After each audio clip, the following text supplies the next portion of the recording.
For those of you who'd like access to this content, follow the link in the description box, visit our Patreon page, and subscribe to the Black Kluge tier. For a mere $5 a month, you get access to the alternate Sunday episodes you've been missing, only available on Patreon, as well as the weekly Tuesday episodes. But wait, there's more. If you subscribe to the Black Kluge tier, you'll also get 2 weeks advance notice to our Thursday sessions. And if you needed any more incentive, when we have bonus episodes, Patreon is the place where you're going to find them. Also, don't forget to check out Teepublic for our great swag. The link is also in the aforementioned description. This Travolta story is like the most wonderful, loving story ever. To say to someone, you've done it already, that's a pretty profound thought. And everything's taken care of. So nice. That's thoughtful. So you thought this was something you should do? Yeah. Because I didn't want my son to have to go through it, and I didn't want Stephanie to go through it. Can I say something? That is the most loving thing you could do.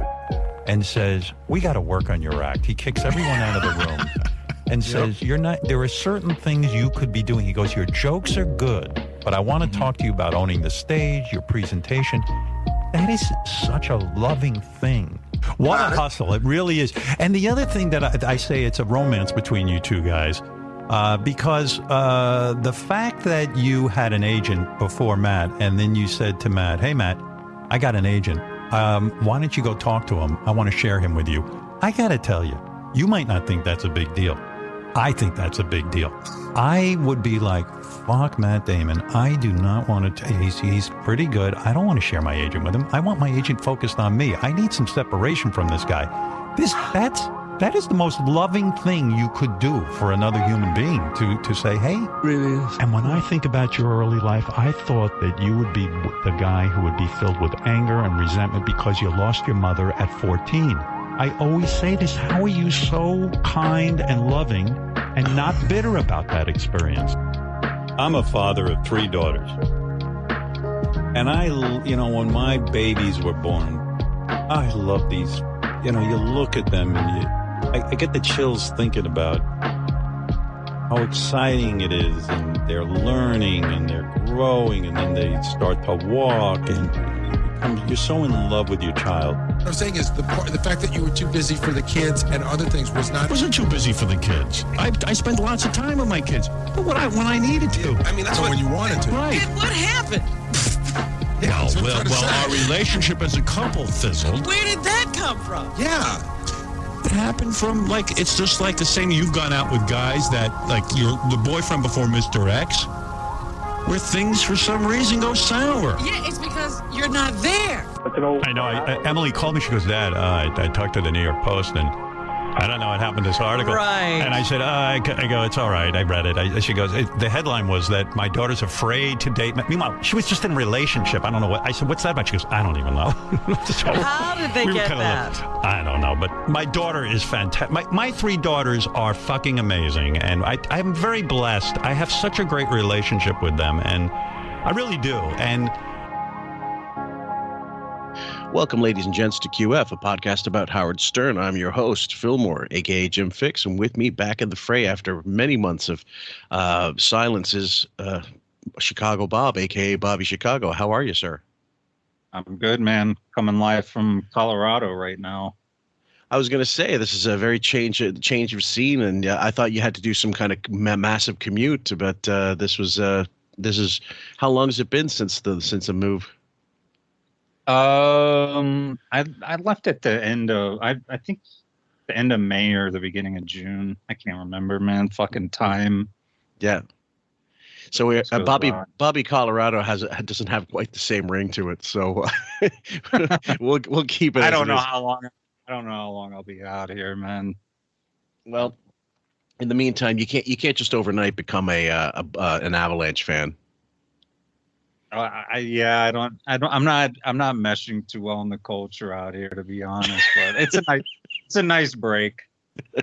Anyway, guys, we're going to be covering the O'Reilly saga, which was an interview Howard Stern did in late 2005. It was a Sirius pre-promotion blitz, and it was one of many sagas we had. And this one's probably just going to be one episode, even though we got a mess of audio and video mostly. So what was the impetus for doing this one, Bob? You had requested this one specifically, and so I'm glad we finally got a chance to do it. I have a fascination with like strategic communication, like whether it's interviews or negotiations, things like that. And I just found this one to be so fascinating because it was almost like Bill had assumed all the attributes that Howard wants you to think he is, like the everyday man, the edgier guy, anti-Hollywood. And Howard seemed to comply with kind of what Bill O'Reilly's agenda was towards him. Not trustworthy, not terribly talented, stuff like that. Yeah. And then it was just really remarkable to me, a few of the things in here of, I mean, that'll come up later, but things like attacking his charity, just not, you really see how weak Howard is and how, he doesn't have Robin there to defend him. He's not on a liberal I don't even want to get into liberal and non-liberal, but obviously this thing had a reputation of conservative confronting liberal was kind of the agenda of the show, regardless of how you feel. But it was like Howard didn't have his normal safeguards, and we really got to see what he was made of. And even for me, I was surprised at how little was there for him to combat. And I really didn't. I think Bill O'Reilly is a pretty emotionally intelligent and strategic guy, and I don't even think he was that hard on Howard in this. No, he definitely had control of the room. And that was what was most obvious, and you guys will be able to see it for yourselves. But in addition to the actual interview, which is still available on YouTube, I had to mix it up a little bit. In addition to just making my own copy ages ago, we're going to see a little bit of the banter beforehand, which was on Howard TV. It was on Howard's press tour. If you've got the video from 2006, January or so, and I loved it because it kind of sets up the tone for the interview, and you can see Howard's nervous as fuck. It's not a question of he's done too many promo pieces and now he's bored, or he's heard the same questions over and over again. It's he's not comfortable in the situation, and go ahead. Well, Howard's go-to is to completely take over and basically filibuster a show. Totally. That's all I've ever seen from him. That's why I've never been that interested in doing many of his interviews, because it's redundant. He kind of takes it over, and he's playing on a home field or whatever. Yep. And I'm really surprised that someone told him to go in there and go blow for blow with him, because he is just not equipped for something like this. He doesn't do well with authoritative figures, direct figures. I would not have advised this strategy. Not that I'm an advisor on anything like this, but I would have said, you need to stick to certain talking points. You need to stick and move. Don't engage with him, and he tries to go toe to toe with him, and it really is not good. So do you think Howard figured he could handle him and that was it? Because it would be, or do you think even anybody said don't do it because you're not going to win? He's just going to attack you. It'll be too combative. Or do you think he just said, screw it, I'll do any show. Doesn't matter. I think it was a little bit of everything. And I think they did give him, we see the salesman persona come out, which just makes him look weaker. Yeah. And a lot of kind of nonsensical talk, not committing, flip-flopping, which again shows weakness in these types of interactions. I'd be very curious as to what the discussion was prior to this, because it goes south quickly. I don't know. I mean, what do you think it was? Do you think they thought he could hang with them? He's obviously had crutches his whole career, and it's no secret. Yeah, I think he believed he could drive without the seatbelt on, and he could just go and mix it up with anybody. He believed his own hype. And unlike, I really thought the Bill Maher the more recent interview that he did with him during the Howard Stern Comes Again book promotion. I thought that would be a more controlled interview by Bill, but he let him. It was awful. Bill Maher just let him sort of ramble. Yeah, we'll do that as a bookend, maybe. I do think that it's a combination of him having talking points and then him getting rattled and trying to improvise because it gets him off his axis. And I think it's this kind of combination of those two things that really kind of make for a cognitive dissonant experience here. Yeah, absolutely. So here we go, guys, with the pre-interview. Why don't you put a broom up my ass? Let me sweep up. Where are we? Oh, how exciting. Hey. Hey now. How was the makeup chick? Was it good? When you get this rolling, I'm going to tell you what just happened. He's the only guy that I've ever interviewed who's taller than I am. I was just hijacked by O'Reilly. All right, look at this. I mean, no. He's taller than I am. I'm on O'Reilly, but I was hijacked by Geraldo. But here's the thing. He's taller, but not smarter.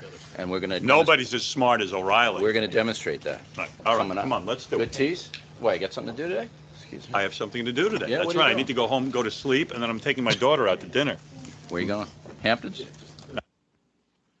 So I've never seen this, and I have a couple of observations. It is kind of interesting that they're about the same size. So Howard loses that height advantage. I don't know how much that plays into him, but they're both massive. I mean, dude, the dude is intimidating. Look at how fucking big he is. Yeah. And then I found it interesting because during the interview, I sort of figured that Bill O'Reilly would lead off with some sort of physical insult or something to do, and he doesn't, because I would have thought I would have bet anything that's what he would have let off with. So it's interesting that that's what he let off with here in their first genuine interaction.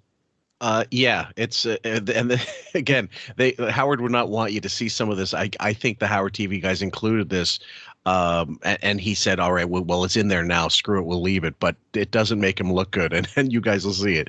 So I had to go back just a little bit. Another thing I would have told Howard, and it's not even hindsight 2020, I would have told him, like, dude, do not go into his house and do the hair and makeup and like, he's gonna fucking kill you on that shit. Do it beforehand or figure out something else. What you're not going to see, because I decided it's just boring, and we'll cover it another time because the press tour video itself is part of this. He spent about 5 minutes with Geraldo in the back room, just giving him all kinds of shit. Meanwhile, Howard's getting gussied up. His tendrils are getting, layered with being shellacked and all this fucking like air blasted. And Ralph's in there, and his personal, like he's got a stylist for this shit, which is it's like antithetical to this person. You want to be the everyman, but you have your own stylist, which is a narrative that Bill O'Reilly really addresses right off the bat. Right. So check this out. I have something to do today. Yeah, that's right. I need to go home, go to sleep, and then I'm taking my daughter out to dinner. Where are you going? Hamptons? Not the Hamptons. Nobu. A little Japanese food. Do you have your phone in your bag? Yeah. Turn the ring off, maybe? Are all these people my with phone you, never or? works. Oh, okay. Some people are with me. Some people. It's interesting when Bill O'Reilly calls him out later on going to Nobu, he says it exactly like that. Yes. He mocks him. Nobu. And Anyways. You know what, guys? I looked it up just for the sake of argument. Now, granted, this is 2024, but the menu for Nobu is brutally expensive. I mean, it's fish. It's a Japanese, basically. It's a fish restaurant, whatever. They got wines going up to $4 bills up there. $4,000 for a couple wines. Is it comparable? Oh, I'm sure. I mean, it was really expensive. Yeah. Yeah. So it's not something you should take pride in my opinion, if you're trying to be some man of the people, because definitely not. And then you act like it's like I don't know, it's like going to Arby's or some shit. We're going to Nobu. Like he's proud of it. You see Bill kind of take note of that when he did totally. People are with I'm with Geraldo. Howard 100 News. Are you ready? Am I ready for what? Mr. Stern? Yeah, I believe I am.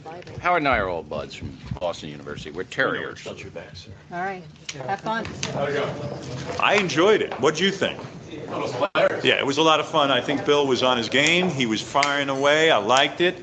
I thought Bill avoided the masturbation question. That was a tricky one. I don't understand why he wouldn't go there with me.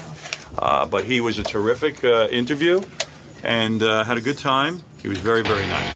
Okay, so that's the post interview, just that little bit, because that's the way they edited it. But I wanted you guys to hear his first take as soon as he left on how the interview went versus the spin that happens. So then we're going to go right into the interview.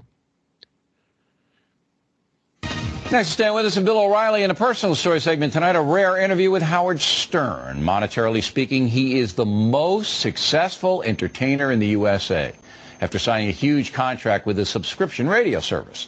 Over the next 3 nights, we will give you a no-spin look at Mr. Stern. Tonight, we'll concentrate on the business side of his empire. Tomorrow night on his act.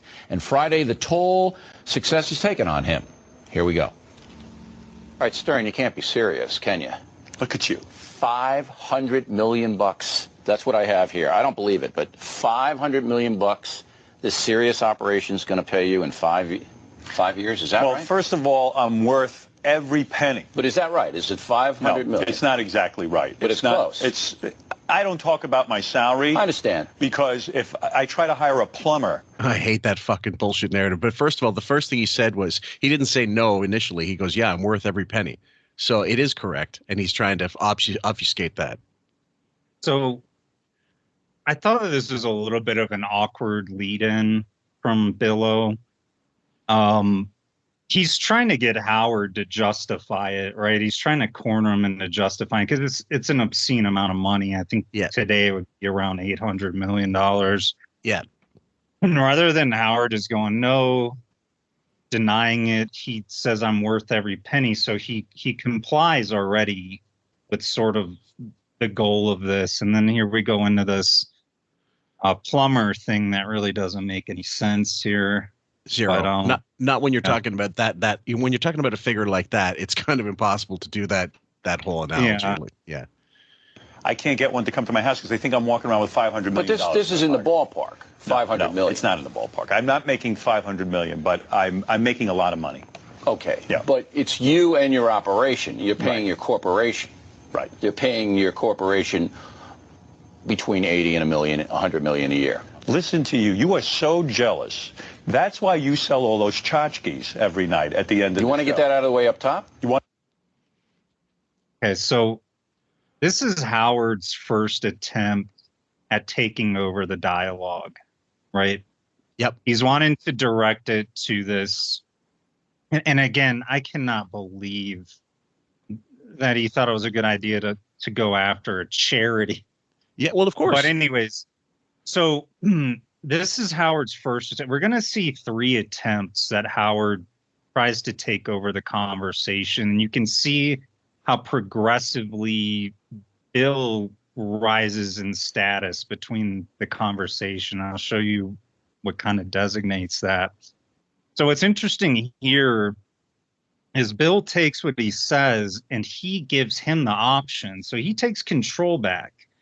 He doesn't push back on this and engage in a fight, which is what Howard wants. Mm-hmm. He actually gives him control. Do you want to talk about this now? Showing that he's still in control, because we can discuss this. Yeah. Okay. So and then, well, yeah, and the other thing is, guys, if you want to know the chronology, there's still not Beth's furry friends and all that shit, but that's coming very soon. And so that's the other reason why this whole going after Bill O'Reilly's charity stuff, which really is above board. I mean, as far as I know it, there's full transparency there. It's him doing stuff for, I can't remember. He'll talk about who it is, but I think it's a veterans charity. I can't remember the name offhand. But see, we're early on. They're both on a level playing field. He's respecting him. Do you want to talk about this now? Not shutting it down. Right. And discuss this. Want to do the tchotchkes later, or you want to do it now? Let's do it later. All right. You got a good answer. You do it for charity, so that's a yeah. You already know that. Again, he immediately counters himself, which is so strange that he's already putting that out there. Why? I couldn't believe that he acknowledged it was for charity right off the bat. So again, this before this has even started, he's kind of lost this discussion. Right. But anyways, keep going. Your informers tipped you off, but I got a couple of beefs with you about it. But we'll tease the Tell audience. you what happened to me since I came into this building, and then we'll get to the tough No, stuff. we don't really have time for that. You don't care? No, I don't care what happened to you. I know you're. I love that. Okay, so that's the second one. That's one of the second, yeah. This is his second attempt, and what happens here? Tells him no. Yeah. And even more so, Howard's now, because remember how the rest of that last dialogue went. Bill said, we'll talk about it later. So he made the final decision. So Yeah. he won that exchange there. So now Howard interestingly asked permission to take the conversation rather than just going into it, which is something I think he would have done previously. Mm-hmm. And Bill very sharply tells him no. Yeah. So now we see the power dynamic kind of change here. Almost immediately. Yeah. And Howard's not used to that. Not at all. No. You're in the makeup for Bill chair for a long time, and it's obvious why. Well, I need makeup because I said that And the hair. You are the Brad Pitt of this channel, and to really sit here with Bill O'Reilly and try to look good next to this handsome man. Right there is what I want people to take very close notice of. I'm going to go right back over there. I'm just going to look at the eye movements, because he's wearing, thankfully, these sort of pseudo transparent glasses, and then he'll dart to the camera, go to Bill, go to the camera. Playing to the camera is one of those things he always does. As if he's doing. I'm going to go to you, the listener, because what it is, in my opinion, is like this fight or flight thing. I know I can't win face on, so I'm going to have to direct my gaze elsewhere. It's out of fear, nothing else. Well, he's much more animated with his facial expressions, his movements, his cadence, and Bill again remains pretty even throughout this whole thing, and even funny. You know, Howard's supposed to be the funny guy, and he goes, "Oh, I can see why." Yeah. And then Howard goes into this thing as the Brad Pitt, which really isn't a very funny bit. I mean, it's pretty hacky. And the hair. You are the Brad Pitt of this channel, and to really sit here with Bill O'Reilly and try to look good next to this handsome man, I said, you better put a lot of makeup on me. And I'm sitting there, and while I'm in the chair, Geraldo comes waltzing in. Talking about a handsome man, huh? Yeah, and I said, Geraldo, first of all, you don't even recognize him. The guy's got 5 pounds of makeup caked on him. He's beat red. He's 80 years old. Give him a break. He's got to be. He's got a 4-year-old wife, and he's got a 1-year-old at home. I said, what are you doing? Why don't you relax? But look at your hair. I mean, every curl is manufactured. It's. I love the look on his face when he says that. So I don't know.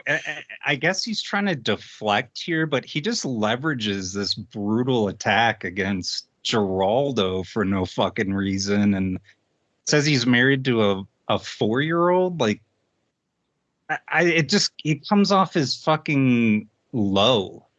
Well, comes off as low character. I don't know about Geraldo. Maybe there's a backstory, but no, it's just it's like typical Hollywood thing, which is you get a younger wife, divorce, get a younger wife, divorce, get a younger wife. You get older every moment, but I mean what I don't understand is this is something he came up with just being in the makeup chair running into Geraldo. There's the only reason I didn't play it was because it's boring as fuck, and it's just like his relentless going after Geraldo. Geraldo's not backing down. He had done a segment on the show, obviously, because he was there, and Geraldo talks to the Howard TV people, but Geraldo's not ruffled either because he's had a metal chair to the face. He's had, he's the guy responsible for opening Al Capone's vault TV special where nothing was in it. Like, for me, like, let's just say an average person that knows just the general zeitgeist of who these two people are. If I'm sitting here watching this, I'm like, why the fuck did he just leverage some like ugly insult towards Geraldo out of nowhere? That has nothing to do with anything going on right now. It was just him wanting to fill up space. Like, really, all I want to do is come in and plug, and then the rest is bullshit. I'll talk about toilet paper. I'll talk about stuff that's minutia that means nothing to anybody, as long as I can kill time. That's what he's looking at. Yeah, no, I get that. I'm just saying the impression, it just was so left field there. Like, okay. Yeah. But what I'm saying is, what I found fascinating was he had nothing else in his mind that he wanted to talk about. He only came up with that like 5 minutes before. I know, it's like his default deflection. He has to hit someone who can't hit back right now because he's aware that he's losing this exchange, and I'll point out more of those details as it goes on. I guess my question would be to the listeners: what would he have talked about had he not run into Geraldo? And they should have planned something, is what I'm saying. They should not have let this guy go in here and just do what you can. I mean, Terrific. Listen, and you're a radio guy. You're not even on TV. I am on TV. I'm on demand, and I was on E for 11 years. Yeah. It was the #1 show on E for 11 years. It was exciting. You and Joan Rivers. I couldn't get enough of that. Yeah, okay. So go ahead. So So the mockery there, obviously, is he was a cable channel. No one really watched it. I mean, people did, some didn't. If you didn't get it, you didn't get it. And he was at the #1 show on E. At that point, it wasn't like Keeping Up with the Kardashians. And Howard looks dejected here. He looks like he's just been kicked in the nuts. Because he's justifying everything, and he's playing right into the entire strategy, and he's losing every exchange right now. Oh, yeah. Make a lot of money. Yeah. Between Does that surprise you? I'm probably the most... No. But I want to get to the economics of this. Okay. So 80 and 100 million a year. And interrupting. Not a huge gesture, but interrupting them. Yeah. So now we have more, but go ahead. Go into your corporation. You go on Sirius, the satellite radio channel, okay? How are they going to make a profit? I mean, how many people you think are going to go over, and what are they, $50 for that thing subscription? Is it my problem if they make a profit? No. Is that my worry? No. There's a company man right there. Does that not come off as just complete low character? Yeah. He did not need to say that at all. And yeah, it kind of is your fucking problem, dude. We have it out in the open that it's a $500 million fucking problem for you. So we've got first of all a guy who spent a year and a quarter, year and a season talking about how he's going to revolutionize the radio. He's fucking shareholders watching, and he's just sold. He's about to dump the stock that he's going to get. My problem. What a piece of shit, dude. And also, not only that, guys, consider this. So he's going on. He wants to plug this shit. He wants to, make like this is a big thing. And the other thing is he hates discussing money because it's what that's his usual go to. Like he wants to go on and talk to O'Reilly about how much you're making, and he wants to know what this film did, and how much points they have in the back end and stuff. But he's got such a limited bag of tricks that once you take that bag away, you see what happens, and that's most late night appearance.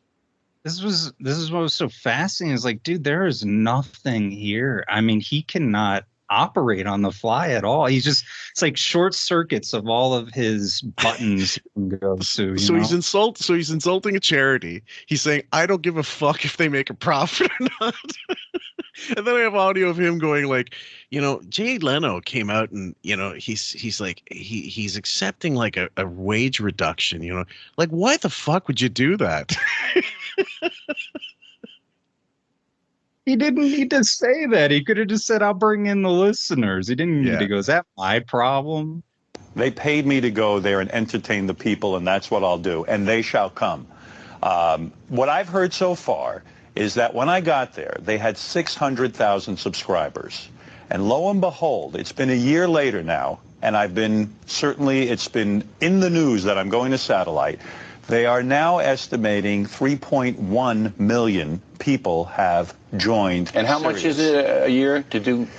It's $12 a month for a radio subscription, and I think it is the best. If you want to get into this, I think it's the best buy in town. So if they get a couple of million, then they Okay, so that's basically Howard's last attempt to take this over organically, right? So what did you notice? Again, he's asking permission. What did you notice about Bill O'Reilly's response there? Well, first of all, he's going after what you mean, like his facial reaction, or what he just spoke about. He goes, "Are you going to let me explain?" He directly asked him. Okay. And what was Bill O'Reilly's response? All right, let's go right back here. I want to get into this. I think it's the best buy in town. So if they get a couple of million, then they can make money. Sure. Off their Of course operation. they're going to make money. Satellite radio. What was his response? Oh, Howard saying, "Are you going to let me explain?" Asking permission. Yeah. How did Bill O'Reilly respond? Well, he continued going along his way, basically. He didn't respond. That's the answer.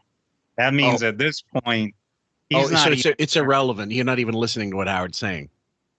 He didn't even acknowledge Howard's direct question, "Are you going to let me explain?"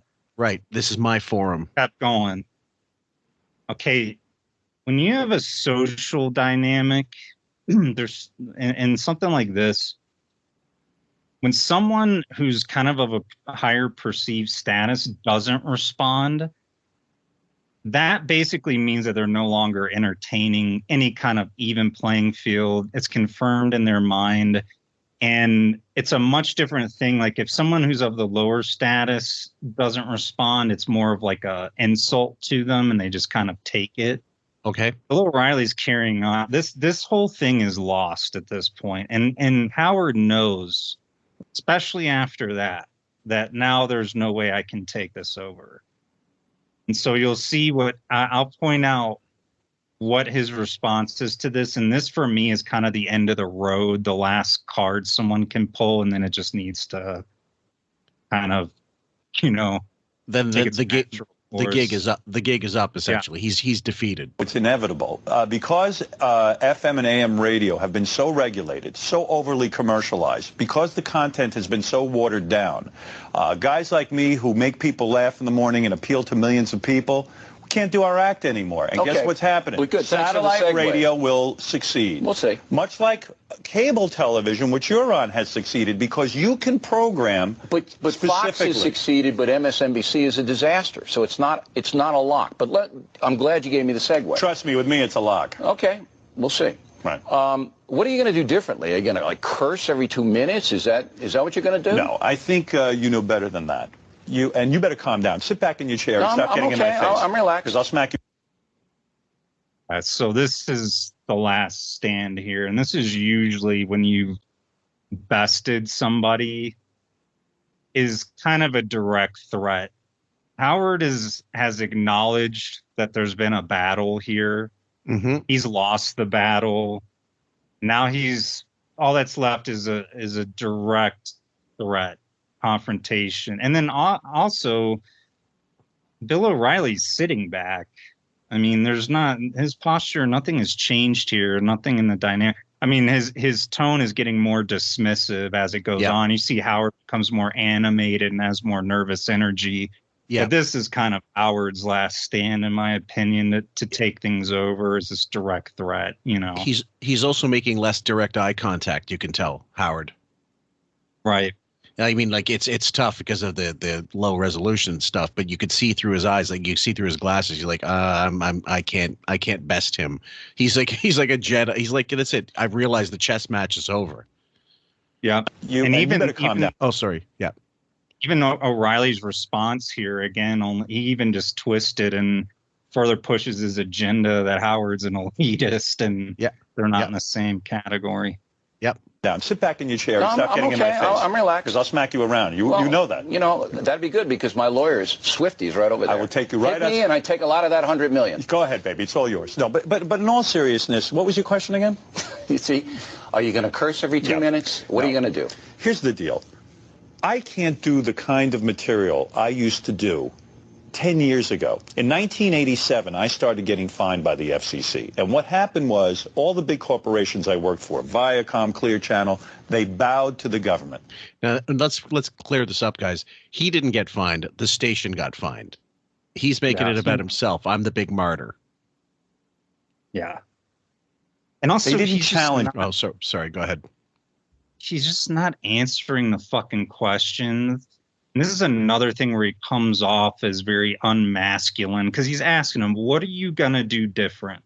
Mm-hmm. I'm going to have more musical guests. I'm going to have more celebrities. I'm going to have cartoons, whatever. And now he just goes into this yappy fucking babbling hen shit. Yeah. Like, what are you talking about, dude? No one cares about that. What's going to make this product different? Yeah. Anything. They didn't go and say, gee, are we really indecent or obscene? I don't think there's one thing I've ever said on the radio that would have been found indecent or obscene. No, you just talk sex talk. Right. Big deal. Are you going to ratchet that up? I don't know. You know, there's no restrictions. Here's the analogy. You ever watched the Chris Rock special on HBO, his first one? I think it's some of the most brilliant comedy I have ever seen. But there's a lot of F words in it. Okay, so first of all, you're bringing now, instead of bringing up your product, you're talking about a completely other person. Like you're talking about Chris Rock's special. No, right. Like, and also you're trying to ally yourself with Chris Rock by mentioning him, by name dropping a special of his, as if you're on that level, and you're not comedically. You're not at all. It makes no sense what he's doing. No, and you're not actually talking about what you're going to do. And the truth is, he doesn't really know what the fuck he's going to do. Of course he doesn't. You'll see the level of like organization goes into the first month. Like they have so many technical issues, which they should have sorted out way before then. And I mean, anybody that was on top of things or had a handle on things would have ironed that shit out in November before he got on the air.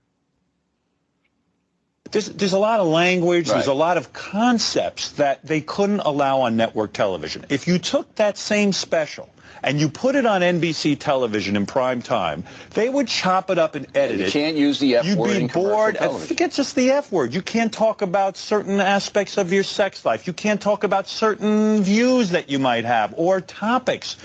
The special would be horrible. That's the difference. My show was revolutionary, groundbreaking. When I came on the scene, people were not doing a thing. There were no Bill O'Reillys even who gave their opinion. I remember news guys used to be, call us with your opinion. News guy didn't even give his opinion. Again, what does that have to do with anything? What does news guys giving their opinion have to fucking do with what your new product is? Nothing. Asking you where you're going with this. You sound like a fucking babbling hen right now. Well, yeah, I mean, I'm frustrated with him. It is annoying, yeah, because and you can tell O'Reilly's irritated too, because it's just like, dude, so you're gonna curse. What else? Yeah. That's the big thing. The state of radio changed when I got into it. I want to get back to that. I am tired of being harnessed. I want to get back to what I was doing 15 years ago. But people don't know what that is. So pithy. Well, my fans know. Pithy. My fans know exactly what. That's what we're saying. Like, dude, what are you gonna do different? Get to the fucking point. What are you doing different? And so he said, like, I want to do what I was doing 15 years ago. You know, like there's nothing. So there's nothing. Point. There's no. That's not. You know what I'm going to do? I'm going to bring back the '81 Chevy. We'll have a bigger budget to do prank phone calls. Anything, bro. Something. Yeah. You got to sell this shit. Yeah, totally. But that does it mean more four-letter words? What does it mean? Yeah, I believe blue material is funny, but if that's all you got, you're dead in the water. All right. It's not good. So it's going to be more blue material combined with what? Sure, it's a free. It's combined with doing everything that I ever did. I used to do bits. I did a bit at NBC going back to 1980 something called the Bathroom Olympics.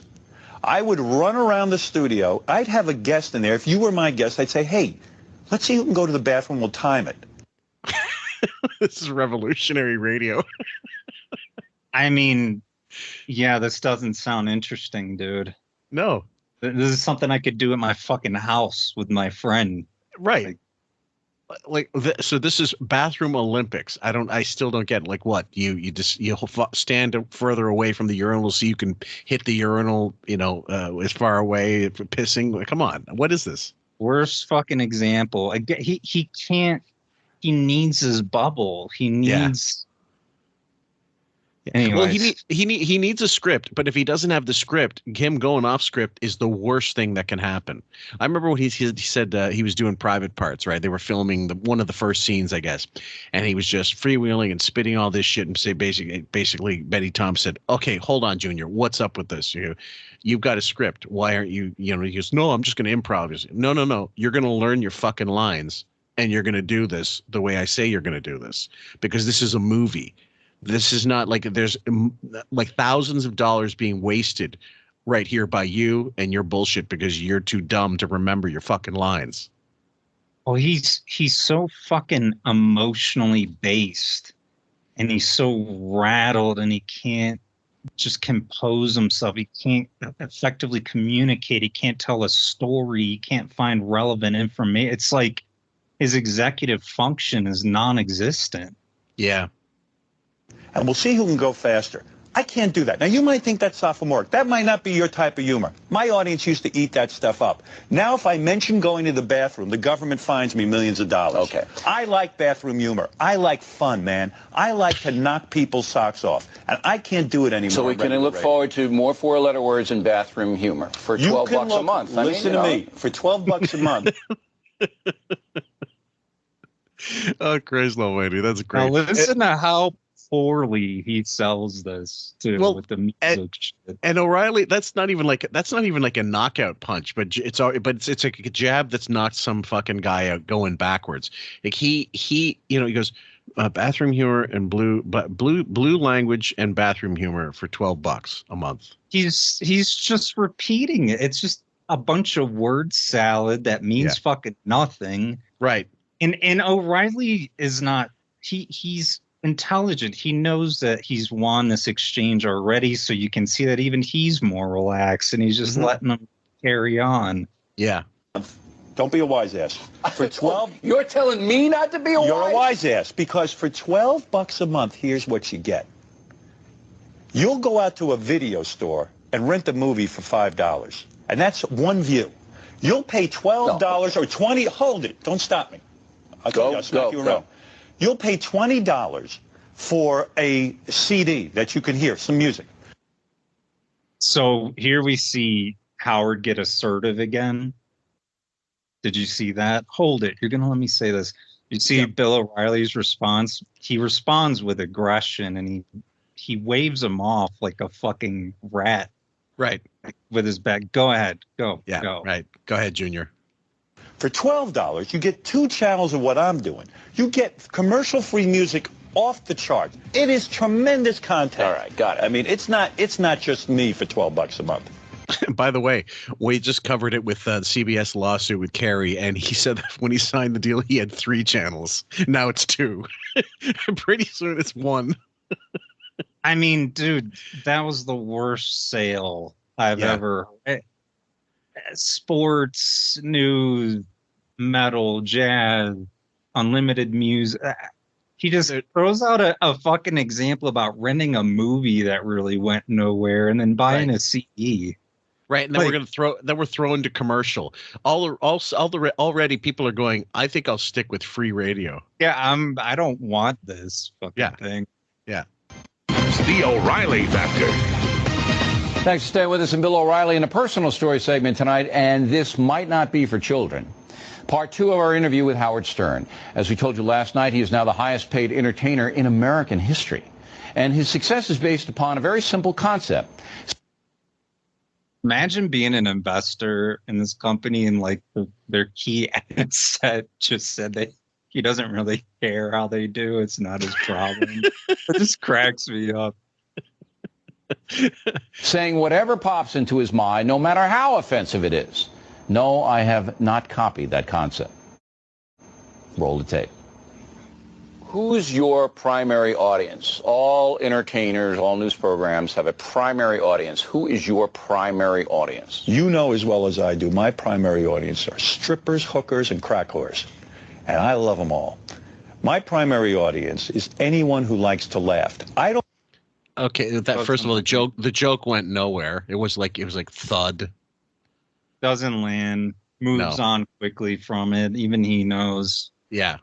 I don't look at my audience as a demographic. I look at it as a psychographic. You think there's more men than women? Yes, there are more men than women. Go ahead. I love that too. He just throws out like the most like obvious demographic that makes up most of it. You think there's more men? We just at least. Why is that? I have always envisioned the guy I'm doing the show for is driving to work. He's a buddy of mine. We're in the locker room, and man, we're talking reality. We're not talking politely. Is he driving or is he in the locker room? Yeah. Is it cat rescue that he's tuning in for? We're being honest. We're being real. Secret to my show isn't dirty words. Secret to my show isn't potty humor. The secret to my show is honesty, reality, that I will say the truth. I was interviewed by 60 Minutes, and they asked me, how did you wish death on a guy? I said, you mean to tell me that you've never wished that somebody was dead? When you saw those planes go into the Twin Towers, did you wish that Osama bin Laden was caught and killed? Well, I feel the same way sometimes when my back is up against the wall. I want Osama bin Laden dead. Our whole country does. And I've wished death on people on my show. People go, that's outrageous. I go, no. What the fuck does this have to do? And now he's selling Al Qaeda. Demographic. It's like you said, word salad, but so he's promoting another interview that they got to go watch, and that's not going to make them get serious either. And yeah, on top of that, it's just gaslighting because it's like, Howard, you're talking about an abstract, well-known terror. Like, they're referring to you wishing death on people you know personally. Yeah. Yes. That's a little fucking weird, man. What does that have to do with terrorism? This has nothing to do with anything. Right. No, I'm just willing to admit it. All right, so your audience is blue-collar guys, working guys, regular guys. Well, no, it's not just blue-collar guys. People like to think it's like a bunch of beer-guzzling guys. But that's what you just said. You just said, my audience is the trucker, the guy in the locker room. Well, he said, yeah, my audience, it's not just potty humor. The fucking example he gave was bathroom Olympics. That was his flagship bit. This whole thing is fucking hilarious what he goes into right now, because he paints a picture of his demographic that I cannot say I agree with at all. There's a thing called the Scarborough Report, and maybe you're aware of it because you're doing radio now. They analyze not who's listening by age. Yeah, demographics and everything. They like that. find out income, college education, and I have probably the most educated audience and highest grossing income audience. Dare I say more than you, Rush Limbaugh, anybody else. It is a phenomenal audience, a brilliant audience. It's not, Yeah, brilliant. I mean, well, what's funny that comes up is Bill just totally cuts off this whole picture at the knees with his first response. But I would not describe his audience as beautiful and high income earners. No. I mean, you all listen to it. No offense. No fucking way. I mean, yes, there are exceptions. There are people that were, sure. Yeah, but by and large, the average guy, first of all, the guy he's going after, the trucker, if he was brilliant, he wouldn't be a trucker. I mean, you're going to have a lot of everything because there's a lot of people listening. But if we were to take a baseline, I don't think I would say high income earner. Yeah, and it's not to insult people who are blue collar guys. So we're not saying that, but the average person doesn't identify with Nobu. He's got to be real. Yeah. You're going to judge my audience by the guys who call in? No. That's not right. That's about a 0.5%. Is it still going to be lesbians on parade and strippers and all that? Bill, Totally dismissive. Yeah, did your beautiful, brilliant audience, they're still going to tune in for the stripper fucking and lesbians. Yeah. there will always be lesbians on this show. I make this vow to you. As long as I'm breathing, there will be lesbians. I will give the people lesbians because there is nothing sexier in this world beside you. There is nothing sexier than two women getting it on. You know what? I don't know any single man who's ever said that aside from him. No. Sorry, any guy, period, married, single, any red-blooded guy has never said that. The only person who said that is him, as if it's some demented fucking weirdo fantasy. Like, he's been saying that for years, and I think it's his overcompensating for liking dick personally. Yeah, I feel like it was like a 90s thing that was like in the zeitgeist, but like, no, man, I'm not interested. Don't find it attractive at all. I really don't. Forgot that. It's not a fetish for straight guys, lesbians. Right. Like, you know what would be better than a vagina? Two vaginas. And then you know what would be better than two vaginas? Two vaginas scissoring, like two women, like he's going on the basis of, it's funny you mentioned that because that was one of the selling points of Private Parts, like including all kinds of lesbian shit in there and including bits on the air, transcribing it for Private Parts of the book and then saying, I love lesbians. So he's drawn from, once again, ancient history to sell now. Oh, totally out of touch. I mean, he's a lesbian. Listen to my greatest hits. And I'm going to do it. In fact, I'm going to take the lesbian dating game and I'm going to blow it up into an hour show on my channel. You'll see the Does this cost extra or is it under the $12? All under the $12. Okay. Not as good as the Bill O'Reilly mug. That's a lie too, by the way. If it was the dating, anything would be Howard TV, you had to fucking fork out extra for that. So here Howard pivots to his utterly abysmal attack, further revealing how detached he is. Yep. How much is that? Oh, you want to get into that now? Let's talk about that Kazarai you're selling. It looks like you emptied out a junkyard and slapped your name on everything. Okay, here's where we go. And you got a briefcase, the Bill O'Reilly briefcase. Let me set this I want to be caught dead in the Bill O'Reilly. No offense. No, of course no offense. Who's walking around with the Bill O'Reilly briefcase? Yeah. No, of course there's no offense. Imagine I walk into You wouldn't defend me at all, would you? Imagine you would never yes, I would. Yeah. Oh, I'm stunned. Sure I would. I'm stunned. But who would you didn't walk wish me to get cancer, did you, on your show? No. The flip-flop, man. Like, he just voluntarily does whatever he can do to come off weak.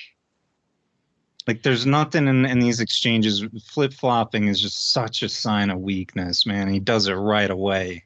Well, yeah, it's like, it's flipping through. Yeah, he's going through the Swiss Army knife looking for some piece that'll do the job, but not the right one, and doesn't know. Like, he's just going, whatever I can do.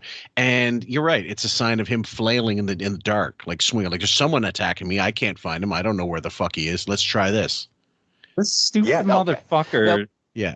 He thinks he's got a kill shot right here, and this is the worst fucking part of the whole thing. Yeah, it is. Now listen, you go on your show and you say O'Reilly's selling all these tchotchkes? Is that what you said? Tchotchkes, garbage. That garbage. Welcome mats. Okay. Bill O'Reilly, welcome. All right, whatever. Now you know that all the proceeds go to charity. I don't believe that. What charity? You don't believe it? What charity? Okay, Habitat for Humanity just wrote him a big check. What is Habitat for Humanity? That's when people like you know, if you cared about other people, yes, would then build a house for poor people.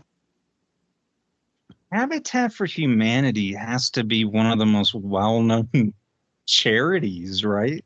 It's pretty. At that time, it was quite prominent. I mean, for him to not even know what it is of course not. Again showing how out of touch he is. And the other thing I want to say is, like, there's certain things you can leverage. Insults. I think that guy is a fag, or that guy's whatever, right? Thief.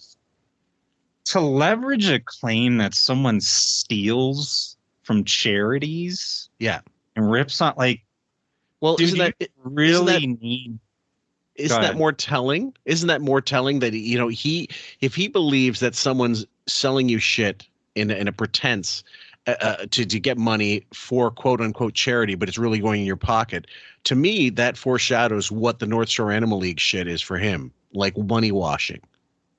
Sure, but I mean, even that aside, to like leverage, like it's not like pedophilia as bad as that, but like you're leveraging like a pretty shitty fucking person, man. Like, if you're gonna make that claim about someone, you need to have some evidence, because that's pretty ugly, dude.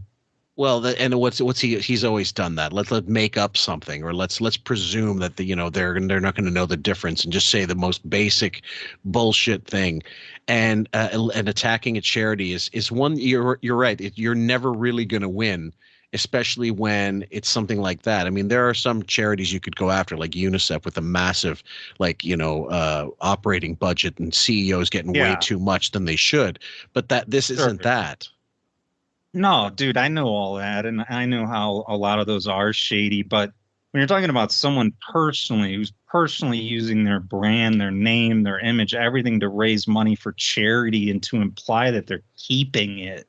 Yeah. I mean, that's a fucking brutal accusation, dude. Oh, yeah. And yeah, again, whoever advised him to attack a charity, I mean, you will never win that battle. The fact, even if you did find out it was shady, you still can't attack it, because it's just a no-win.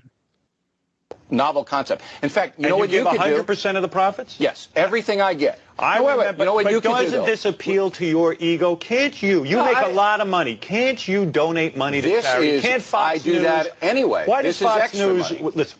Are you filibustering now? Because I have a good idea for you.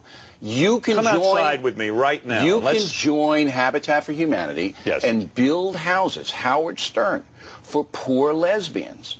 Ooh. I mean, this would be perfect. Now you're thinking. This would be perfect. Now you're thinking like a degenerate. All the money that I derive from BillO'Reilly.com Factor Gear goes to charity to help kids and poor people. And you are mocking it. I'll tell you why I mock it. I mock it because you have such an ego. For you to see... You're telling me yes, I have an ego. At least there's some things I don't slap my name on. What? You have your name on jackets, mugs, pens, papers. Listen, it's all you're a for wealthy charity. guy.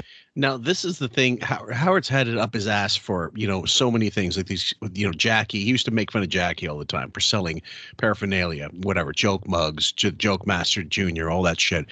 And this is something that Benjamin, it's a point that he brought up ages ago, which was brilliant. He said the Beatles, his favorite band, the one he name dropped so many times, they had Beatles stockings women would wear with the faces of the Beatles on it. They sold more there was more Beatles paraphernalia that could probably fill up, I don't know, several countries' landfills over the decades. Well, yeah, I mean, and he brings up too, why don't you just donate the money? Why doesn't Fox? And he says, I do. On top of that, they do. He brings that up 3 times, I believe. And every single time he strikes out on, because again, it's like this button he can push to go back and go, let me try it again. Let me try it again. And he's just flailing. But I mean, yeah, if the guy's sitting there telling you 100% goes to charity, you need to drop it right away. And if anything, commend him. Well, the other thing is, if O'Reilly's not going to say that in 2005, and not believe that if he says, like, he's going to know people are going to check. It's one of the first things people go after. What's the transparency of this fucking charity? And if he lies about it, he knows he's in deep shit. Of course, I didn't get from him that he's not being truthful here at all. Right. I mean, I suppose he could be, but that's something you could easily find out how much of it's going to charities. I mean, that's not even hard to do. No. Give money of your own to Habitat. I do that. Let Fox News donate money to Habitat. You should take those welcome. When I'm walking around with a billboard of the Bill O'Reilly show. Do you want a Factor jacket? Yes, by the way? give it to me for free. All right, give me the Factor jacket. I'm only going to give you this no spin jacket if you wear it. Are you going to wear it? Look, this is a beautiful, beautiful jacket. It's not. Let me tell you why it's not. Gorgeous. Can I be a fashion designer for a second? Listen to this look shit. at the way. Yeah. Listen to this fucking shit. This is the most beta shit I've ever heard. What he says right here. I have never heard a man say what he's about to say. Yeah. Let me tell you about your styles. Way you dress. You see this?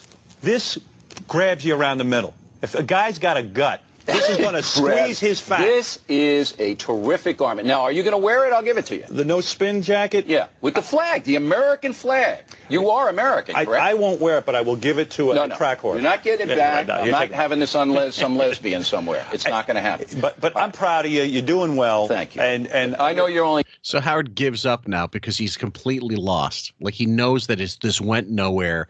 This was just this ate up time. But that was what he wanted to do, ultimately. Right. Only kidding around, but no, I'm not. This stuff does good for a lot of people. Let's talk about you. You like your name on that stuff. No, it's no spin. It's ego. It's no spin. All right, go ahead. We're both raised in working class families on Long Island, okay? Right. Stern and O'Reilly. We both wind up at Boston University at the same time. That's right. We're terriers together. In case anybody's wondering, I think Bill is a couple years older. I think he's like there's a 2-year age gap, maybe 2.5 years, and he was doing his MA program while Howard was in basic studies. So this kind of tells you a little bit. It's on the playground. Yeah. Okay. We both reached the top of our professions. 10 million in one shot for me. 800 billion in one shot to me. Yeah, because you're fucking retarded. You know, I've had food poisoning, but I just have to ask this question in the audience because I need someone to explain to me how someone who grew up in an upper middle class Jewish family outside of New York City, whose father owned his own studio, had a long, well-connected career in both defense and the private sector, who went to fucking college for this.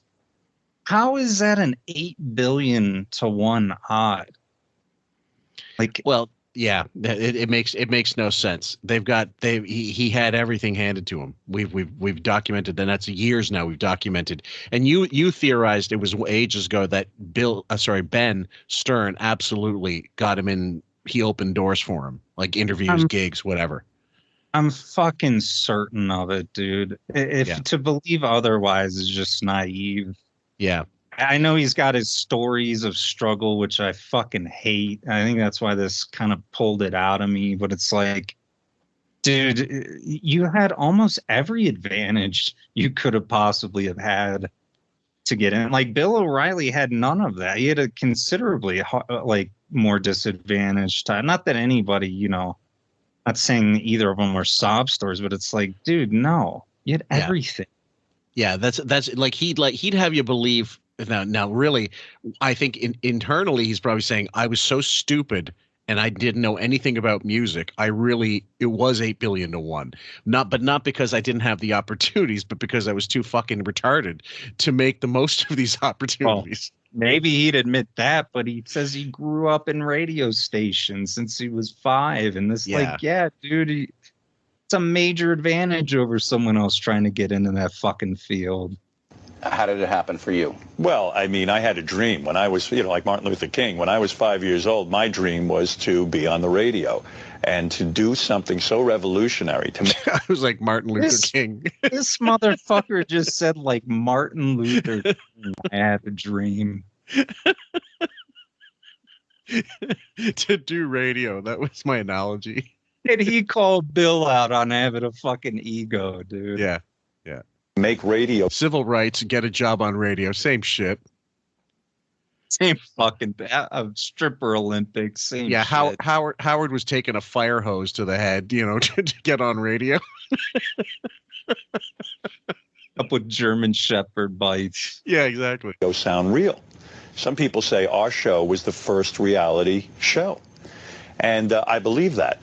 I went on the air with a concept that I had when I was 5 years old. I was fascinated by the medium. But at the time, no one looked at me, especially my own father. And he'd say, how could you be on the radio? I believe that.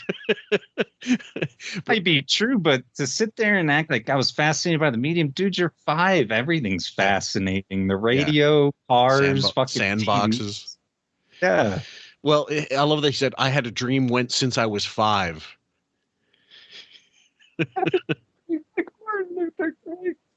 That's just a fucking scumbag. Okay, well, that's the Photoshop. Martin Luther King. I know announcers. My father was a recording engineer and a radio engineer, and he said, I know announcers. You don't speak well. You don't have a nice voice. He couldn't grasp the concept that maybe I could be a success at this. And so my whole life has been devoted to proving him wrong and showing him that I could be on the radio and that I could make radio one of the most important mediums. Does that still drive you today? Absolutely. I think so. Back in the book segment tonight, we wrap up our three-part series with Howard Stern. He's now the highest-paid entertainer in American history, as I've said. Last night, Stern told us that his success is based upon proving to his father that he could succeed on the radio. And his father continues to be the driving force behind Stern. You have a good relationship with him? Great relationship with my dad and my mom. Great relationship. I shit on him when he died. Just flip-flopping. Yeah. It's unbelievable. Mom, even though he didn't support you? He supported me in his own way. He was one of these guys who would get me piano lessons. He would. Yeah, go ahead. I love that line. He was one of these guys that would get me piano. What does that mean, dude? Like if you said he's one of these guys that would throw a ball with me out front, or he's one of these guys that would take me to a Yankees game. It's one of these guys that would get me piano lessons. Okay. Yeah. Like maybe I'm being nitpicky, but what does that even mean? Sorry, guys. I'm going to go right back into that. 5, 4, 3, 2, 1. You have a good relationship with him? Great relationship with my dad and my mom. Even though he didn't support you? He supported me in his own way. He was one of these guys who would get me piano lessons. He was always trying to. I think he was afraid for me. I think he saw me falling down a path that was never going to come to fruition in a big way. I'd be a ne'er-do-well. A radio guy like me would not make money. Yeah, this ties into a bit of audio that I'd like to play. I'd like to have it, you and I go through one time. But again, I've been holding on to it for a long time. I'll tell you about it afterwards. So his dad has this perception of him, but is connected in the very industry that he wants to go in. You don't think he fucking helped him at all? Right. And also, it's kind of sad. His dad sounded like he had it just sounded like he thought he was a bitch, honestly. Well, he did, of course. He thought you're talentless. Your voice sucks. You don't know what you're doing. You're an idiot. And I mean, like when he played for decades, that shut up, sit down, you moron, whatever. And if you listen to those clips, nothing's changed. It just doesn't add up. I mean, even in this very interview, he acknowledges that his dad was a radio engineer, you know? I think he was genuinely afraid for me. Conservative man? Some ways. My dad sometimes would vote, if you're talking about politics, he would sometimes vote Republican, sometimes vote Democrat. Traditionalist, though? Yeah, I'd say so, yeah. Very traditional. When I got divorced, it was a hard blow to him, more so than even my mother. Does he have any problem with your material? No.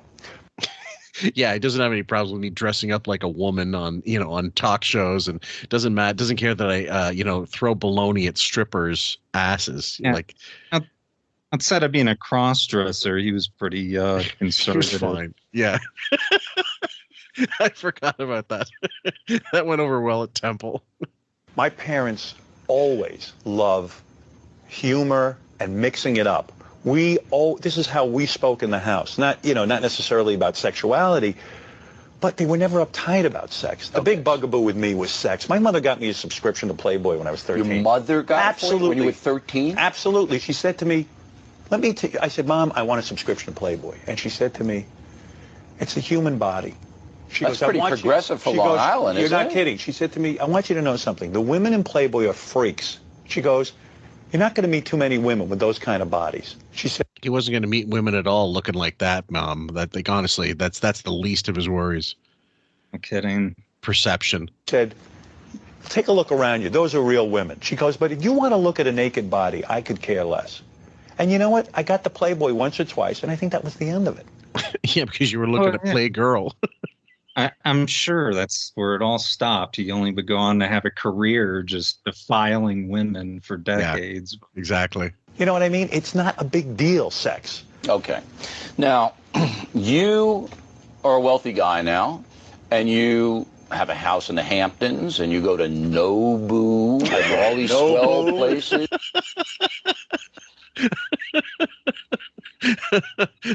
I'm not even an O'Reilly fan, but I love the way he nailed him in this. Oh, dude, it's so good.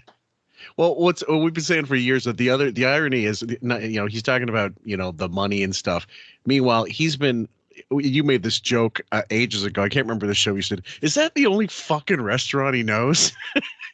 Like, doesn't he eat anywhere else in New York? Like the culinary center of, North America, essentially. Well, yeah. One thing was the fact is, I don't think he ever paid a nickel for fucking Nobu. No. All that I don't plug think he did either. All those millions and tens of millions and hundreds of millions of dollars, and I think it was plug under the table shit. Yeah, I mean, it's kind of worth it. I'm sure it drove in business. Yeah, have them talk about it every 5 fucking minutes. But like NPD people, they, like I said, man, they have their routines and it's built into their control, and they really don't deviate too much from them. So I think that was a part of it as well. Yeah. I mean, what's that all about? I don't do that. Sure you do. No, I don't. Yeah. What do you do? You don't have a nice house now? I have an okay house, but it's nothing like yours. You don't talk about... What do you know? I live in an apartment in Manhattan. You live... He makes it sound like I got a one room. He's got two floors stacked in the Millennium Towers or wherever the fuck it is.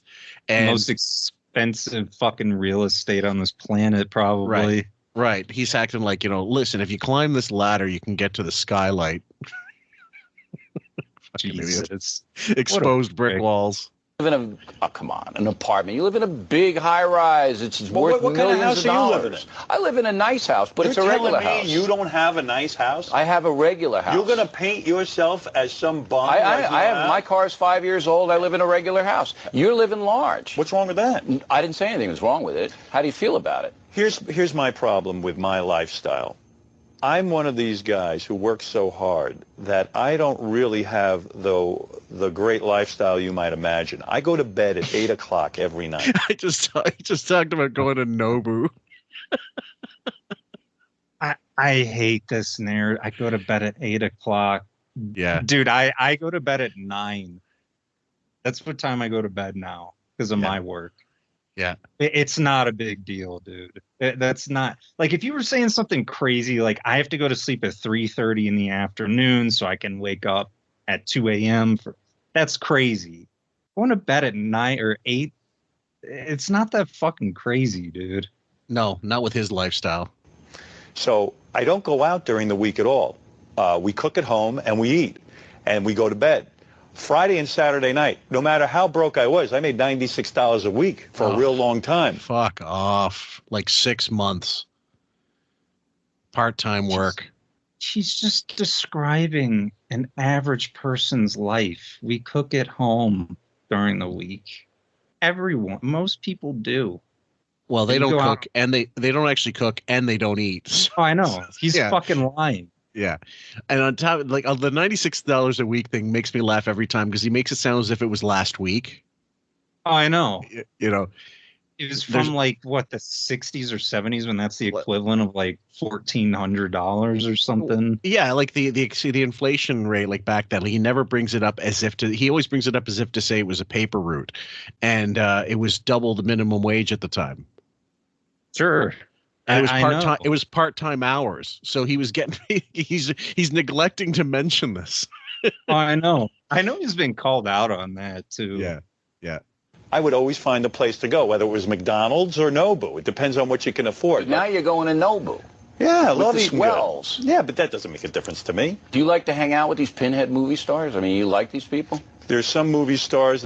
I love that I've met that have been tremendously nice people. I don't have celebrity friends. It's not by choice. I don't have any friends. You don't have any friends? No. Why? Anyone who knows me knows I hang out with my girlfriend, and I don't have the time to really form some sort of relationships. It's not healthy. How about your old friends, college, neighborhood? There's a couple of guys I will hang out with once in a while who are certainly not famous, big-time celebrities. You think that's smart, not to have any friends? No, I think it's a real personality flaw. I think I put too much into my work. I don't think it's healthy to isolate yourself like that. And I think it says a lot about me, and it's not a positive thing. I wish I would take more time with my friends. Are you selfish? I think to a degree I'm selfish, but I also can be very generous. I know I went into therapy. I fucking have interns getting me baked potatoes for free. I'm not, I'm generous. Fuck. I mean, all I hear is just weakness coming out of this fucking thing. Yeah. It's not a good look. It's also like, but he's thinking it's going to humanize me to talk about these things, but it actually just makes him look like a social miscreant, some kind of degenerate piece of shit. Like when he talks about the bathroom Olympics and, strippers and all that stuff. It's seedy at best, desperate at worst. And then you've got this, he's not answering questions as honestly as he could be. And the other thing is, as if people, not even fans, don't know that this isn't shtick. Yeah, but I mean, even just, I don't have friends. I just hang out with my girlfriend. And yeah. I don't know. I go 4 times a week. Really? And Now it made me you a go much better dad. You go to therapy 4 times a week Absolutely. now? And Really? it made me a better father. I found that where I'm very closed off, and that's how my father was with me, it changed me around a lot. So you go to therapy 4 times a week, and what is your goal there? What do you want specifically to get out from that? To become more connected with people, to be a better father. That's really important to me. Not that I think I've been a horrible father, but I want to... I'm going 4 times a week, but I need to be a better father. I don't think I'm a bad father. Dude, no one's going to therapy 4 days a week to be a better father. You're an asshole. Yeah, you're obviously not a good father. Right. Like, and that's no one the motivation. takes those steps because they just think maybe I'm, I'll be altruistic and I could be a better father. You don't do that. Someone's telling you that you're really inflicting damage and you're not really favorable in your kid's eyes. Right. You need to be there. How old are your kids now? Yeah. Now? I've got a 22-year-old, I have a 20-year-old, and I have a 12-year-old. All right. We're just about at the end of this. You're kidding. It's been such a joy. If this Sirius thing, I mean, you're 51 years old, right? Is that? Yes. I think you're a little older than that. I'm 51. Okay, 51. Right. And you're still telling dirty jokes and lesbians and all Hopefully, that. yeah. Okay. How long you want to do this? Well, I've got a 5-year deal with Sirius, and I'm also developing these 2 channels, which are pretty wild. So the channels can even live on after I somehow go off into the sunset. But is it possible you just chuck it after you're 55 and say, look, I've seen enough lesbians? I might stop the radio in 5 years, but I don't think I'll ever stop being creative. Okay, so there's that. All right, guys. Now you're going to get some clip I've got from, it's called the Post O'Reilly Spin. So this is from, I think, the 5th of December, 2005. I'm not 100% sure, but it's definitely that month. And then I interviewed with Bill. I did an interview with Bill O'Reilly from Fox on Friday. Oh, and yeah. He was telling me that he never would do an interview with a magazine or newspaper where they can editorialize. He goes, just because you can get burned. I go, well, that's true. Because no matter what you say, if the reporter is putting his slant on it, it can really screw you up. That's right. So does he not do interviews at all? Probably he does. He's just being a wise ass. Really, if Newsweek came and interviewed him, he'd do it. Please, the man's selling doormats. Right. Hey, He's looking for attention. I don't know. I don't even think that's correct. Once you get to a certain level, you don't really need to propagate the show because you're so successful. It's like a battery charging itself while you're driving, like it's just a cycle, Oh, those Fox News, I remember that era, like those figures, those people were loyal to them, they didn't need to do a ton of promotion. I can't remember all their names. Glenn Beck, I remember him. He was kind of insane. Hannity. Yeah, people were super, super loyal to him.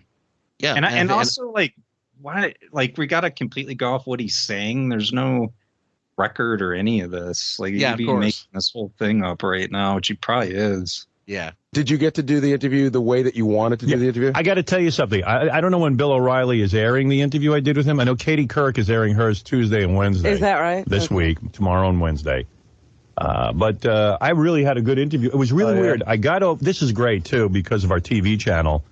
I went over to the Fox building, and when I got there, Doug Goodstein and the crew and Isaac were all set up with cameras to follow my every move. So they travel with me wherever I go. I'm sure he's regretting it now.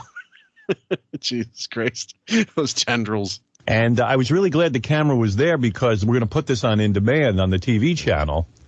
The highlight is him saying to shove a broomstick up his ass. Yep. I'm standing around. First person I run into is the anchor woman, Lori Dew, who's kind of hot. And I'm talking to her, but she doesn't want to be on camera. And I'm sitting there getting ready, and I'm having this whole long discussion with Ralph. And I'm thinking, gee, this is going to be fun for fans to see because we're just sitting there. I'm getting ready. He doesn't want to say I sat down in a makeup chair and I was getting gussied up by my own private stylist who I had to bring along with me, who's on the payroll. Like manicuring every curl. Yeah, getting ready as if like, I'm just putting on my jeans. I'm gonna, put on my docs and, just get going. Yep. Waiting to go on with Bill O'Reilly. Geraldo comes running in because he's on a mission to hijack me for his show. So the publicist is out there saying, Geraldo, no, Howard can't come on your show. He's going on Bill O'Reilly's show. Geraldo just comes barreling in, and we're sitting there talking to him, and I'm goofing on him. He had on bright red makeup. I go, what are you, an Indian? I go, wait, what are you, Native American? I mean, and we're having the best time, and he got it all on tape. And then Geraldo's guy comes in. They start interviewing me for that show. Finally, I blow off Geraldo. I get up to Bill O'Reilly. And I was really kind of surprised. I mean, we sat down, and I thought it was a really good interview. Really? Yeah. The only thing that bugged me about it was sometimes when you're answering, O'Reilly just cuts you off. Right. And I kind of get that. I do that on my show. But, man, it makes you feel like you're going on too long and you're boring. But, like, he really cuts you off. And then he gets into this weird thing, and I finally realized what's going on. I kind of didn't realize it while it was going on. But he says to me, you don't hang around with any of those Hollywood, dingbats or something, whatever he calls them, like famous people. And I go, well, I don't know exactly what I said, but I said something like, I don't really have any friends that I hang around with, but I've gone to dinner with some Hollywood people. They were pretty nice, William Shatner and I said, I don't know, John Stamos. They seem like good guys. I mean, not everyone's a dink. Like, what do you mean? And okay, William Shatner is one of the biggest assholes in Hollywood. First of all, it's a known thing. You know what I mean? And John Stamos, well, take him or leave him, I suppose. More recently, he looks like he's been coked to the gills, and he's just fucking talentless. I mean, if you count drumming for the remnants of the Beach Boys, you're the highlight of your career. Then I guess that's something for your CV. But why don't you realize this as it's happening? How do you not know your surroundings? How do you not know who you're talking to and what angle they're going to take when they've been doing it for years? That's what I'm saying. It just seems so ill prepared, and he didn't respond this way at all. And he's calling you out because this is what you built a career on, saying you weren't a part of, Well, yeah. You don't even have to be a fan of the O'Reilly show to know what it's about. You can watch scattered clips over the years, see like interview clips, even before YouTube, like not before YouTube, before like Reels and Facebook stories and all that shit. There were always 2-minute clips on YouTube you could sample to get an idea of what you would have in store for you. And it's almost like he went in and it's because he's such an egomaniac. He doesn't waste time doing prep because he's a lazy piece of shit as well. But he's not going to bother doing prep for O'Reilly because he can handle O'Reilly. Yeah, there's a Bill O'Reilly clip where he interviews Cameron and Dame Dash. It's one of the best clips on the internet. We used to watch it all the time. It's still on YouTube, you think? It's gotta be. It's great. But yeah, it's kind of, I'm getting a better picture now. He definitely didn't prep for it. Zero. At all. He was doing like a little tour. Yeah. Goes, those Hollywood guys, you haven't. And I'm sitting there looking at the guy. He's got about 5 pounds of makeup caked on. And he's got a whole entourage of television people, And I even said to him, what the fuck are you talking about? You had an entourage of people. You had makeup caked on. Yeah, you didn't look overly make-upped up to me. Really? Not to me, no. And usually what he's talking about is like foundation, like evening out blotches if you have, if you have whatever issues. They're doing it. That's because it's TV. I mean, you can't go on with like a zit on the side of your cheek. Yeah, he's making him sound like he came out like a fucking glam rocker. He had standard shit. Like he's Lady Gaga going out on stage or some shit. That would have been funny if he came out. You think if O'Reilly went out and drag and interviewed him? That would have been great. You're on television. What do you mean, What do you Hollywood mean, people? Hollywood showbiz people. Talking about liberals.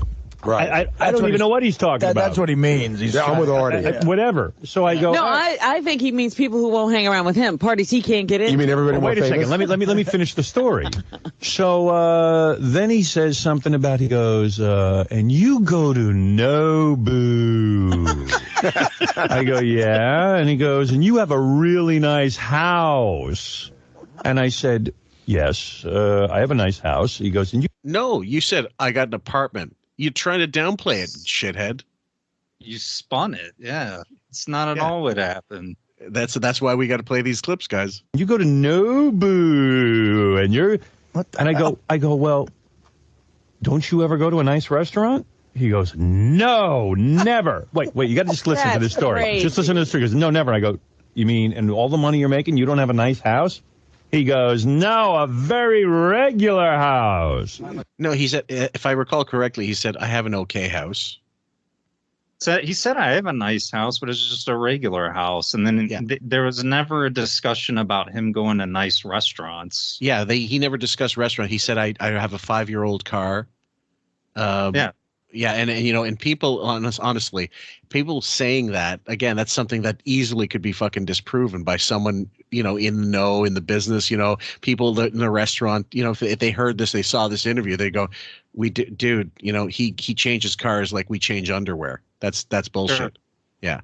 Sure. And I left, I was just kind of like, I realized he's trying to paint himself as like a man of Every the people. man, One of the guys. And I'm talking to some guy, says this guy's clearing about $75 million a year between his tchotchkes? No, forget the tchotchkes. He says he gives all the money to charity. Which I said, so what? I said, so give them away free and donate some of your money to charity. Look at that money. What does that makes no sense. Why are you giving away swag and then donating your own money on top of that? But he said he does donate money on top of generating all that money for charity. Right. And it's not like people are forced to buy this. They buy it because they want it, and he's providing it, and then the proceeds are going to charity. How is that a bad thing? It's not. Yeah. And he came off like a man of the people, or just a regular guy, because it seems like he kind of is compared to you. It seems like a lot of people are compared to you. But Robin's in there saying he's upset because he can't get into those Hollywood parties. I would doubt Bill O'Reilly gives a fuck about I'm not a Hollywood parties. Like I said, I'm not a Bill O'Reilly fan, but I have a feeling if he has pasta, none of it is sauce on the side, and he eats the whole thing. Yeah, for sure. If he goes to a burger joint, he gets a burger. Yeah, and I'm sure he would have acknowledged, I go to a steakhouse here and there. Yeah. If he would have asked him. Sure. Right. Yeah, I eat Japanese food, sure, and I might have to go out of pocket for it, but it's not like I'm going to, flaunt it or plug it every day on my fucking show like some kind of chiseler. No kidding. Yeah. Like, honestly, Bill O'Reilly's going, you know what? And I just came back from Jiffy Lube, who did a fantastic job of my car. Yeah, he wasn't really hamming it up. He's saying, bro, you got makeup done like a broad. You fucking make $500 million. Yeah. You hang out with these fucking, you're not a regular dude. No. You know what, Bob? Look, you and we've hung out with Shatner lots of times. Sure. Yeah. Well, didn't we see him when we were on SpaceX and we were in flight with him? Stamos? Yeah. He's in Chicago every day of the week. It's a billboard for you. So I said that to him on the air. But anyway, between the Fox News, the syndicated radio show, the national radio show. Oh, that's right, on the radio. He does lectures for over $50,000 to $75,000 a shot. Wow. In cash, just for the lecture. Also, there's books and other All garbage. right, he's got a few books. Other garbage. So already the tone, like he said, is a good interview, but this is combative. Basically, this is his forum to get back at him for that interview, which didn't go well. Yeah. He said it went well, but now he's pissed off. Like now that he's talking about it, he's realizing I come off like an asshole. Howard's only tough when he's behind his own mic, man. He can't hit when people can hit back. No. I'm telling you. Yeah.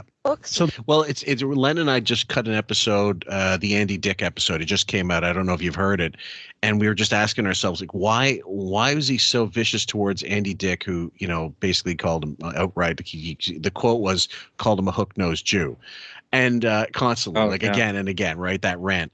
But then when Riley Martin would call in and say that, or that guy Hook-nosed Mike would call in, and that's the first thing he would say. Why wouldn't he get pissed off at them, hang up on them, all that stuff? It's because they're confronting him. They're actually talking to him. When he's on tape, it's more proof what you just said. Like Mr. He's fucking Roy Jones Jr. when there's tape, but face to face, he's a fucking puddle of molten lead. Yep. And this is not at all how these conversations went. It was just NPD shit, dude. Bullshit. Howard was not this collected. They didn't suss out his thoughts this well. He wasn't composed. No. It's fucking bullshit. Yeah. Look at everything. Someone said he might have cleared close to $75 million, and I realize he's ashamed of his money, and he's trying to paint me. And by the way, it wasn't adversarial. It was a good interview. Don't let me lead you down the wrong path. Right. But his whole shtick is to paint me as a guy who eats at a nice restaurant. Therefore, I must be out of touch with my audience. Yes. But he's a man of the people because he lives in a junky house. Meanwhile, I talked to a friend of mine who's a cop. Said the guy's got a spread in Manhasset. Yes, probably got a compound. I talked about look how calculated. I talked to a friend of mine that's a cop. You don't have friends who are cops. You have employees who are ex-cops. Yeah. Bullshit. Yeah, see? Huge and amazing. Of course he does. Why would you make all that money and not live in a nice house? So he lied and said he had a regular house and doesn't go to good restaurants. He's trying to present an image that, like, wow, I'm just one of the regular people. I'm not a Hollywood guy. But the guy sitting there with he looked like RuPaul. He had so much makeup on. He wants to look like the direct opposite of like a Hollywood liberal intellectual who's out of touch with people. Right. Yeah. He goes, I go, well, I said, Bill, if we're dumbing it down here, I go to bed every night at 8 o'clock, and on Friday nights, I have my daughter, and on Saturday night, sometimes I go out to dinner. I go, I don't know. Yeah, he wouldn't be talking about this way if he didn't think he had to, well, if not apologize, but explain how it went. So you didn't see what you saw in that interview. This is the way it went down. And that gaslighting, as you mentioned, is just, part and parcel of his whole shit. But what I love about this one is like there are a couple of exchanges in here which make zero sense, much like they did on the O'Reilly show, but they're different. And I think even Artie's going, dude, I saw the same thing. We all saw the same thing. You looked like a doofus. Yeah, it wasn't just because you go to Nobu. It was for a lot of reasons. Why, dude, you didn't know what Habitat for Humanity was. Right. Like, come on, man. That's pretty fucking out of touch. Just a little. It's hardly a bourgeois lifestyle, but so what? Of course, if I make money, I'm going to go out to dinner. I don't know. Who goes out to dinner that much? Who has time?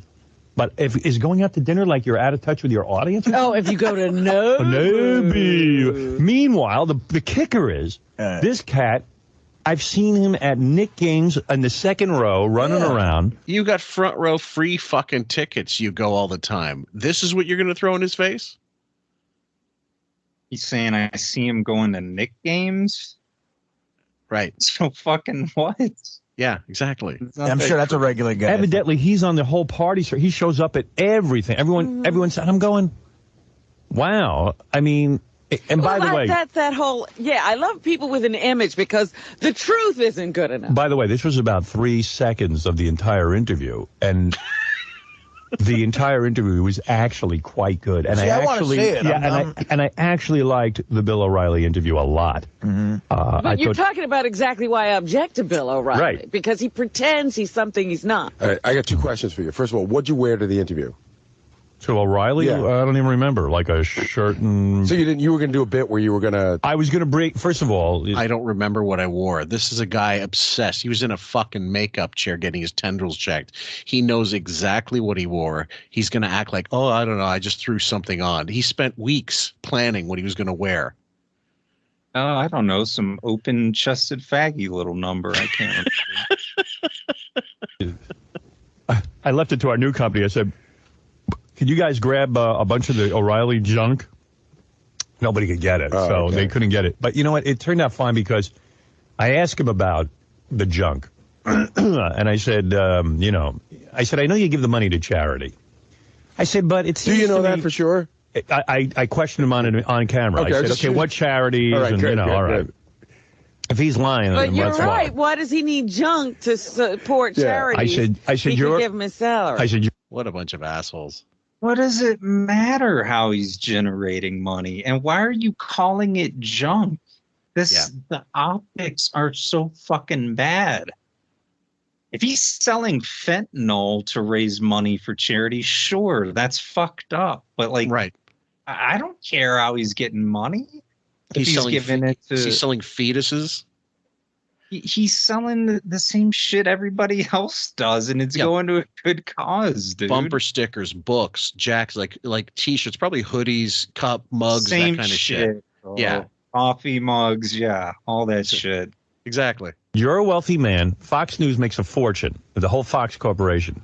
Why don't you guys donate the money and to your? Why are you making your fans pay for your charitable donation? You're still, taking that as, Bill O'Reilly's donating to charity, not those people. And not only that, your audience is walking around with these T-shirts and mugs and everything, doing it's a billboard for your show. It sort of cheapens you. Yeah. And it's funny because, like, you and Robin and a lot of people on the show, I know, donate. In fact, Robin, thank you very much. Robin made a donation to my charity. Thank you. And you guys donate, and you don't publicize it. Like, you make a donation, so it's out of your pocket. And when you ask our audience for money, you tell them where it's going. Hey, would you like to donate to 9/11? Yeah, okay. So that's exactly what O'Reilly's doing. He's saying this is where the money goes. I give it to a series of charities. You guys like this show. Look, when you buy anything, you're advertising it. Chicago Blackhawks, Metallica, fucking whatever. Yeah. You like it. You want to support it. We're actually using it. Not only does it not just go into my pocket, you're helping somebody out. It's a win-win. These fucking piece of shit people, dude. Like, this is why I get burned out on this, because I don't know if his little cackling fucking monkeys even mean this, but it's just so shitty, dude. They're just trashing a charity right now. Yeah. And it's not me donating, it's my audience. Selling anything that then they wear as advertising. I got to tell you, I spent the whole weekend thinking about that jigsaw puzzle. I swear to God. The Bill O'Reilly jigsaw puzzle? Yeah. I'm going to get you that. His defense is it goes to charity, but I'm saying, give your audience some free stuff and let them donate to charity and you donate. That's why it's charity. Right. What have you given free to the audience, Howard, ever? Oh, my God. He sandbagged his entire thing is now you got to pay to listen to me. Yeah. After going for being on free radio. Yeah. Fucking piece Yeah, but my point, do they get to write off I don't know. that donation? I don't know how it all works. Okay, so that's the end of that. Now, the last thing, guys, is from something I found on Facebook, actually, on O'Reilly's page. I was just looking up the links and I found it. And this is him trying to come back at Howard for lying about something after his big scandal, basically. When O'Reilly Me Too'd himself, I can't remember the circumstances, but he basically got booted off and now opened up his own website, his own whatever, his own channel, his own, like his own network, or suppose. And so he's still doing his thing, but on his own terms. And this is what he had to say. So Howard Stern is angry with me because I went on WABC radio, which I do, frequently. They're our flagship radio station. And I talked about how I attended Boston University and Howard Stern was there. And that was from that ties into the clip that we already saw, of course, obviously, the interview. But he's going to play a bit of it. So forgive us, guys.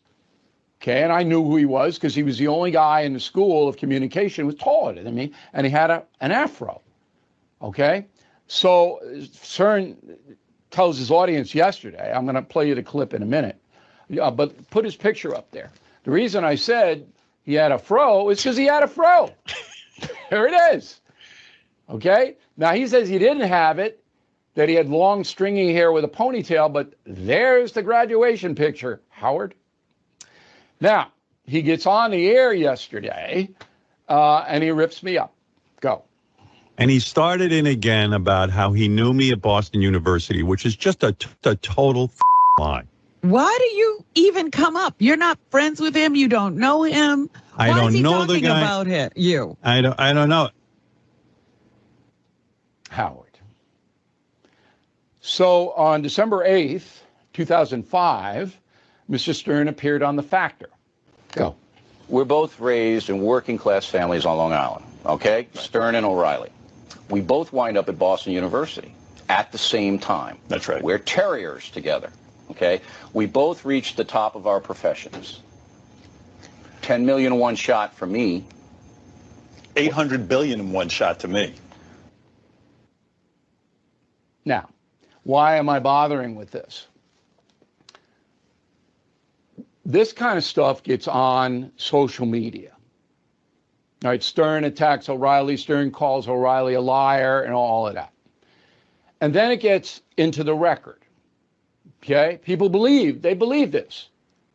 Now, Stern probably just misremembers. Okay? I wasn't friends with him at BU. I just knew who he was. I think he knew who I was.